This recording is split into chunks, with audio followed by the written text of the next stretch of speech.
Okay, so you've maxed out your 401k at work. What's next? Is there anything? I've got 4 ideas. That and more coming up.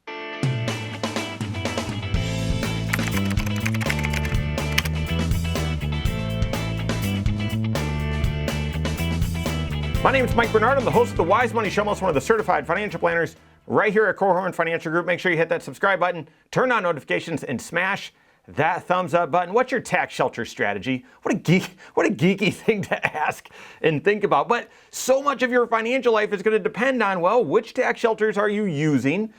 Are they the ones that make the most sense for your financial situation? Because while you're saving throughout your career, you might spend a little bit of time thinking about this, but trust me, when you get to the brink of retirement or you're into retirement, that's where the rubber meets the road. You're going to really care. Well, gosh, was I saving up pre-tax all along, and now I've got $1 million saved up in my 401k, but I really don't because a chunk of that's Uncle Sam's? Or are you going to look and say, gosh, yeah, the majority of my retirement savings is Roth and tax-free. I've got a lot of freedom here and flexibility. So what's your tax shelter strategy? Well, at a high level, if you're not working with the CFP, or even if you are, you might have the internal goals, just like saying, well, you got $1 million saved up. That people like sort of use that as a yardstick or some sort of, I would hope to get there. Along the way, sometimes people say, I'd just love to max out my 401k. I'd love to max out my 401k at work. And I can't wait till I can earn enough or contribute a high enough percentage where I can max out my 401k. That's fantastic. And I would hope that you're working with the CFP so you've optimized each and every year, because it can change, whether that contribution should be pre-tax or Roth or some combination thereof. Most people shouldn't combine and mix, but occasionally that's what makes the most sense. But then for what comes next? What comes next after you max out your 401k? Is that it? What should you do? And we've found, doing comprehensive financial planning with thousands of folks, that normally there's a fork in the road after you max out your 401k, where a lot of people look and say, okay, well, I reached my goal. That's what I was supposed to do. Each year I'm trying to max it out. And therefore, once I do, I've got a little bit more in take home pay and I'm just going to spend it. So, and they actually use that as well. I usually hit that in the fourth quarter. The fourth quarter is typically more expensive with holidays and that sort of stuff and giving. And so therefore I max out my 401k and then I spend a little bit more, okay? And so that's one approach. Lots of people do that. And then the other approach is people max out their 401k and then they instantly start saving money into a side investment account, an individual or a joint account. And now that's certainly an option, okay? But I'd rather have you consider what other tax shelters are available to you and which ones make the most sense in your financial life. I've got 4. This is certainly not an all-inclusive, all-encompassing list, but I've got 4 ideas for you to consider that after you max out your 401k, assuming that's the right thing for you to do, working with your CFP, what are some other tax shelters that you should consider? Well, the top of my list, after contributing the maximum to your 401k, max out that Roth.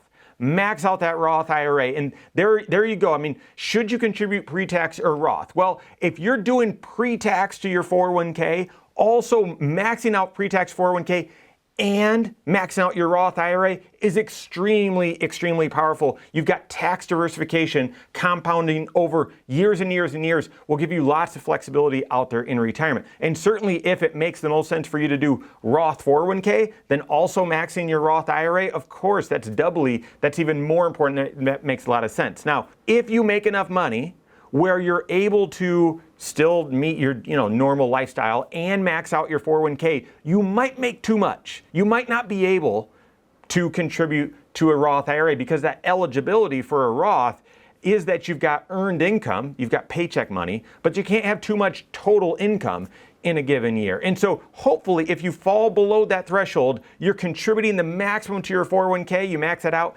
and you max out your Roth IRA. Ideally, if this is going to be you, I would set it up so you're monthly contributing to that Roth IRA as well, so that you max that out along the way so basically doing that each and every year repeatedly. Doing that over enough years, if you max out, say, contribute $6,500 to your Roth for 30 some years, an average, an 8-9% rate of return, builds up to about $1 million in Roth IRA account, tax-free for your retirement. That'd be huge. All right, so first strategy, first recommendation after you max out your 401k or along with maxing out your 401k, max out that Roth IRA as well if you're able. Second idea, maybe you make too much money, Roth IRA isn't even an option.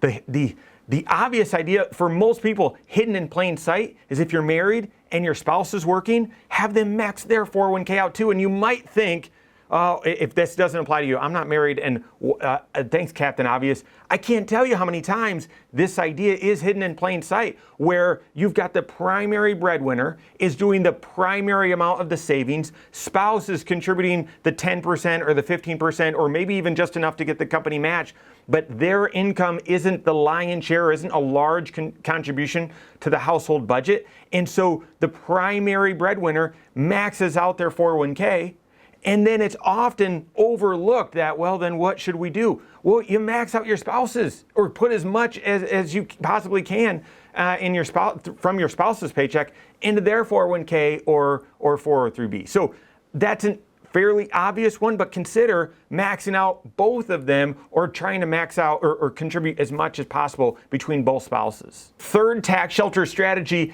after maxing out your 401k contribution is if you have a health savings account available to you. Basically, you have an HSA qualified, tax qualified, high deductible health plan. Make sure you're maxing out your HSA. And if you're thinking, well, I've already done that because that's what I use for medical expenses as they come up. Well, then after you've maxed out your 401k, consider maxing out that HSA and shifting your paradigm on when you would use that HSA money.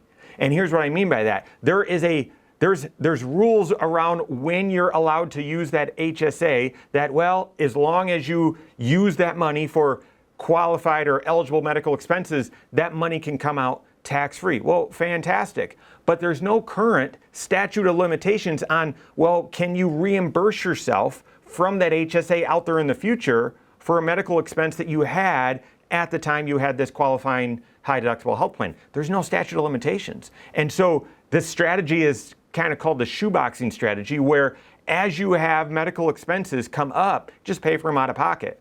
And you take your HSA that you're contributing the maximum amount into, and you invest that, not speculatively, but consistently, prudently over time. And over time, that account, yes, goes up and down, but will eventually grow, compound. And then out there in the future, you've saved all your receipts, you've shoeboxed them. And out there in the future, you're able to reimburse yourself from that HSA for those medical expenses that you paid out of pocket when you could have otherwise used your HSA. So third idea is to treat your HSA after maxing out your 401k. If you have an HSA eligible health insurance plan, maxing that out and potentially even shifting how you use your HSA and viewing it instead of as a short-term medical expense account and turning it into a retirement vehicle as well. And then the fourth strategy, after you've already contributed the maximum amount to your 401k, well, then what's next?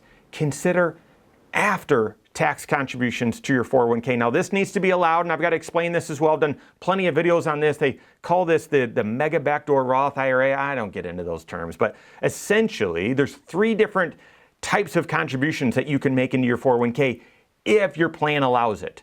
Pre-tax contributions, every plan allows that. Roth contributions, most plans allow that. And then after tax contributions, and your plan has to actually state that they allow this. And you might say, well, Roth is after tax, so you're just saying the same thing. No. The Roth contributions, yes, are after tax, but the growth on that is tax-free.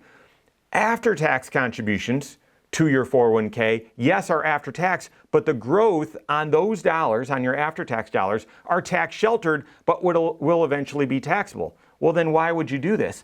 Because if you are eligible for after-tax contributions to your 401k, you can make after-tax contributions over and above the normal pre-tax and Roth contribution limit. So you hit your $22,500 limit for contributing to the 401k, you can keep going and contribute even more after tax in your 401k. And then you say, well, okay, well, I can put more in there. Well, big deal. Well, you can actually then, if your plan allows, based on different intervals, you could then roll over or transfer those after-tax contributions that you made directly into your Roth IRA. That's why they call that a mega backdoor Roth IRA, because you can contribute even more to your 401k and then cycle it through to a Roth IRA, having those dollars grow tax-free instead of taxable for your financial future. Work with your certified financial planner. Figure out what your tax shelter strategy is. To me, this is why we are so passionate about comprehensive financial planning, looking at all 6 areas of your financial life to determine